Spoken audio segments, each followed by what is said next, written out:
प्रिय विद्यार्थियों, आज हम एक बहुत ही प्यारी और भावनाओं से भरी कविता पढ़ने जा रहे हैं।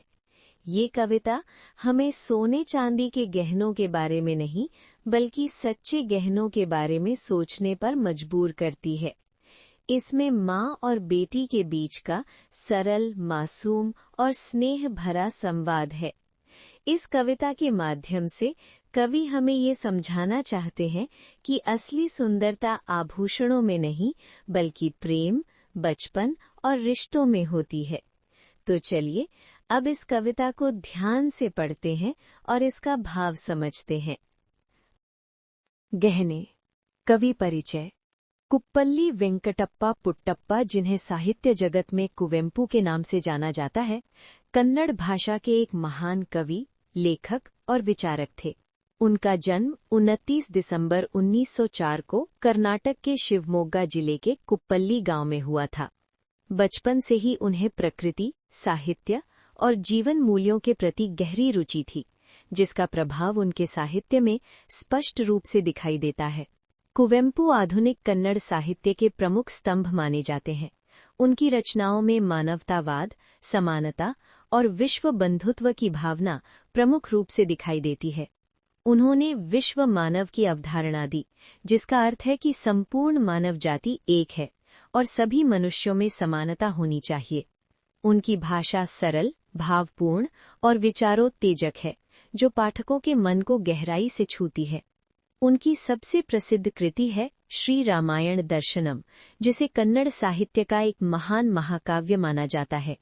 इसके अलावा मलेगल्ली मधुमगालू और कन्नूरू हेगड़ीती जैसे उपन्यासों के माध्यम से उन्होंने ग्रामीण जीवन, सामाजिक यथार्थ और मानवीय संवेदनाओं को अत्यंत सजीव रूप में प्रस्तुत किया। उन्होंने कविता, नाटक, निबंध और उपन्यास सभी विधाओं में साहित्य सृजन किया। कुवेंपु न केवल साहित्यकार थे, बल्कि एक महान शिक्षाविद भी थे। वे मैसूर विश्वविद्यालय के कुलपति रहे और शिक्षा के क्षेत्र में भी महत्वपूर्ण योगदान दिया। उनके साहित्यिक और वैचारिक योगदान के लिए उन्हें ज्ञानपीठ पुरस्कार, पद्म विभूषण और कर्नाटक रत्न जैसे उच्च सम्मान प्राप्त हुए। 11 नवंबर 1994 को उनका निधन हुआ, लेकिन उनका साहित्य और विचार आज भी लोगों को मानवता, नैतिकता और सत्य के मार्ग पर चलने की प्रेरणा देते हैं। प्रमुख रचनाएं: रामायण दर्शनम महाकाव्य, चित्रांगदा खंडकाव्य, कोळलू, कोगिले ಮತ್ತು सोवियत रशिया, नविलु, पक्षिकाशी, पांचजन्य, कलासुंदरी, प्रेम काश्मीर, चंद्रमंच के बाचकोरी, इक्षु गंगोत्री आदि कविता संग्रह, कानूरू सुब्बम्मा हेगड़ित्ती और मलेगल्ली मधुमगालू उपन्यास, सन्यासी मत्तु इतर कथेगळु कथा संग्रह, बेरेडगे कोरल, रक्ताक्षी, बिरुगाड़ी आदि नाटक, बुम्मनहಳ್ಳಿಯ किंदरी जोगी बाल साहित्य। रामायण दर्शनम महाकाव्य पर आपको ज्ञानपीठ पुरस्कार से विभूषित किया गया। गहने अनुवादक का परिचय। डॉक्टर एम विमला का जन्म 16 मार्च 1955 में हुआ। आपने 1976 में एमए हिंदी तथा 1982 में पीएचडी की उपाधि प्राप्त की। आप बहुभाषी विदुषी हैं। आपने अनुवाद के क्षेत्र में महत्वपूर्ण कार्य किया है। आपके मार्गदर्शन में अनेक छात्र छात्राओं ने सराहनीय शोध कार्य किया है।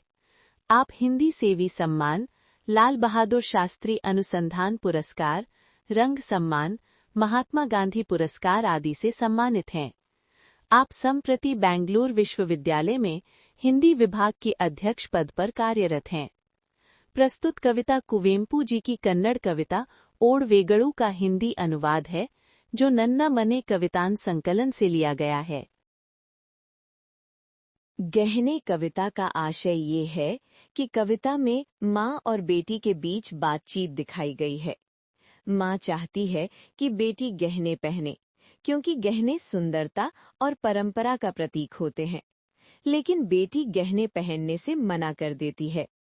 उसका कहना है कि असली गहना सोने चांदी के आभूषण नहीं होते। बेटी मानती है कि माँ खुद एक गहना है और वो खुद भी किसी गहने से कम नहीं है। उसके लिए प्रेम, अपनापन, संस्कार और आत्मसम्मान ही सबसे बड़े गहने हैं। कविता ये सिखाती है कि इंसान की असली सुंदरता बाहरी गहनों में नहीं, बल्कि उसके भावों, रिश्तों और व्यक्तित्व में होती है। चलिए अब जानते हैं गहने कविता का भावार्थ। सोने के गहने क्यों कर माँ, तकलीफ देते हैं, नहीं चाहिए माँ। रंगीन कपड़े क्यों कर माँ, मिट्टी में खेलने नहीं देते माँ। इस पंक्ति में बेटी माँ से सीधे सवाल पूछती है। वो कहती है कि माँ, मुझे सोने के गहने क्यों पहनने हैं? क्योंकि गहने पहनने से उसे दर्द और परेशानी होती है, इसलिए वो उन्हें नहीं चाहती। फिर बेटी कहती है, माँ, रंगीन और अच्छे कपड़े क्यों पहनने हैं? क्योंकि ऐसे कपड़े पहनकर वो मिट्टी में खेल नहीं पाती और आजादी से रह नहीं सकती।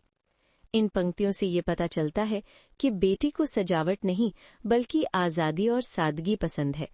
वो दिखावे से ज्यादा खुलकर जीना और खेलना चाहती है। याद रखने की आसान ट्रिक: गहने मतलब तकलीफ, रंगीन कपड़े मतलब खेलने में रुकावट, बेटी की इच्छा मतलब आजादी और सादगी। ताकि दिखाई दो सुंदर, बहुत ही सुंदर, यूं कहती हो। सुंदर लगे किसको कहो माँ, देखने वालों को लगता है सुंदर, देता है आनंद, मगर मुझे बनता है बड़ा बंधन। इन पंक्तियों में माँ और बेटी के विचारों का अंतर दिखाया गया है। माँ बेटी से कहती है कि गहने और अच्छे कपड़े पहनने से वो सुंदर दिखेगी और जो लोग उसे देखेंगे उन्हें अच्छा लगेगा और आनंद मिलेगा। लेकिन बेटी माँ से पूछती है, सुंदर किसे लगूंगी माँ? वो कहती है कि ये गहने और कपड़े देखने वालों को तो अच्छे लगते हैं, पर मेरे लिए ये खुशी नहीं, बल्कि बंधन बन जाते हैं। बेटी का भाव ये है कि वो दूसरों को खुश करने के लिए अपनी आजादी नहीं खोना चाहते। उसके लिए सुंदरता दिखावे में नहीं, बल्कि स्वतंत्र जीवन में है। आसान शब्दों में याद रखने की बात: माँ की सोच मतलब सुंदर दिखना और लोगों को खुश करना। बेटी की सोच मतलब आजादी ज्यादा जरूरी। गहने मतलब दूसरों को आनंद, बेटी के लिए बंधन। मेरा ये बचपन, तुम्हारा मातृत्व, ये ही गहने हैं मेरे लिए माँ। मैं तुम्हारा गहना, तुम मेरा गहना, फिर अन्य गहने क्यों चाहिए माँ? इन पंक्तियों में बेटी अपने मन की बात बहुत भावुकता से माँ को समझाती है। वो कहती है, माँ, मेरा बचपन और तुम्हारा ममत्व यानी प्यार ही मेरे सबसे बड़े गहने हैं। बेटी आगे कहती है कि मैं तुम्हारा गहना हूँ और तुम मेरा गहना हो। इसका अर्थ है कि माँ बेटी का प्रेम, अपनापन और रिश्ता ही सबसे कीमती चीज है। बेटी का मानना है कि जब इतना सुंदर और सच्चा रिश्ता है, तो फिर सोने चांदी के गहनों की कोई जरूरत नहीं। कविता ये संदेश देती है कि सच्चा प्रेम और रिश्ते ही असली गहने होते हैं, न कि बाहरी आभूषण। याद रखने के लिए आसान बातें: बचपन प्लस माँ का प्यार मतलब असली गहने, माँ बेटी का रिश्ता मतलब सबसे कीमती, बाहरी गहने मतलब जरूरी नहीं। बच्चों, इस कविता से हमें ये सीख मिलती है कि असली गहने सोने चांदों के नहीं होते। माँ का प्यार और बच्चे का बचपन ही सबसे बड़े आभूषण है। कवि ये संदेश देना चाहते हैं कि दिखावे से ज्यादा भावनाओं का महत्व होता है। जब रिश्तों में प्रेम और अपनापन होता है, तब किसी बाहरी गहने की जरूरत नहीं रहती। हमें भी अपने जीवन में ऐसे सच्चे मूल्यों को समझना और अपनाना चाहिए।